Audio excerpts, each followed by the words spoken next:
Game over. Once upon a time there was a world divided. But this was not a division of nature.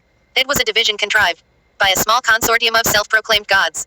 They chose who lived or died, thrived or starved. They chose leaders everywhere they could, creating long lines of inbred, hereditary monarchs which over time had become more genetically corrupt.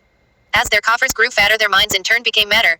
This made the gods so very happy. For those who were mad are easy to manipulate and control.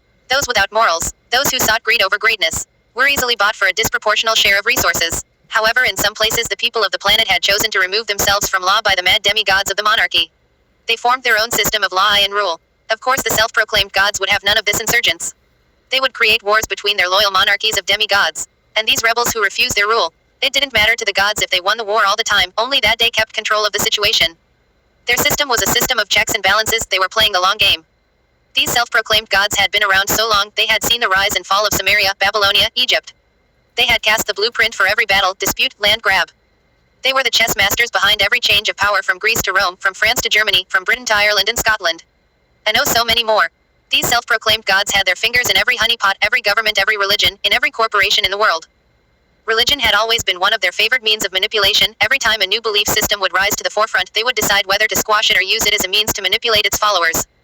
Almost every religion in existence started out as a rebellion to a previous belief that had already been corrupted by these self-proclaimed gods. When this happened, there would always be a rebel prophet. A Moses, a Buddha, a Jesus, Muhammad.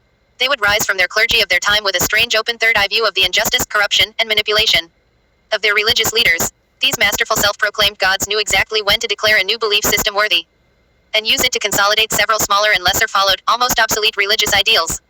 They were always in pursuit of consolidating power, while at the same time controlling the resources of every single inch of the planet. The game had started out easy for the self-proclaimed gods. Level 1 tasks for a Level 1 world. These self-proclaimed gods were not always faceless, when there was not but a few 100,000 beings on the planet. These gods would handle most of the work behind the manipulation. They were known to the people by the names of Ra, Thor, Baal, Isis, Inanna, Enki, or perhaps Apollo. Or by dozens of other names, some long forgotten to time. Like in any good game, there were pitfalls and gains. But these self-proclaimed gods were skillful, masterful players. Though it is still unknown whether they rose up from a long-lost antediluvian society, or came to this planet from another far-off world after they had sucked it dry of its usefulness and resources. Or just perhaps they've been around so long that both theories were true. Some will claim that the now scientifically proven biblical flood was only just their most recent major pitfall. A reboot of the game system, so to speak. And like with any video game, you can always start over at the beginning and play again. This time with the knowledge and experience gained in your previous session.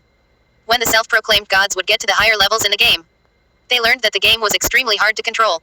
They learned the best way to control the game in these higher levels was to consolidate the power of your demigods, your hereditary rulers, and religions and their leaders. The self-proclaimed gods did not like giving away too much of their power to these minor demigod slave masters they had created. In past games it had proven to be dangerous to let these mad monarchs obtain too much control of power and resources. The same applied to the not as mad but still truly corrupt and greedy pillars of religion and belief. In lower levels, it was easier and more productive to dole out control to these types of manipulatable controller demi-masters, while they hid themselves away from prying eyes. Then just sit back and enjoy the benefits of their vast control of resources. However, like with any form of livestock given unlimited copious resources, these controller demis became too many and too powerful. The gods knew from past experience that before the demis' collective power exceeded their own, they must consolidate once again. They had done this from the beginning, from tribe to kingdom, from kingdom to region, from region to country, from country to union. The next level from union to continent. Each of these consolidating moves coincided with a new level of production of valuable but not unlimited resources. The end goal of the game was to gain all the usable resources while still maintaining control of the system of production.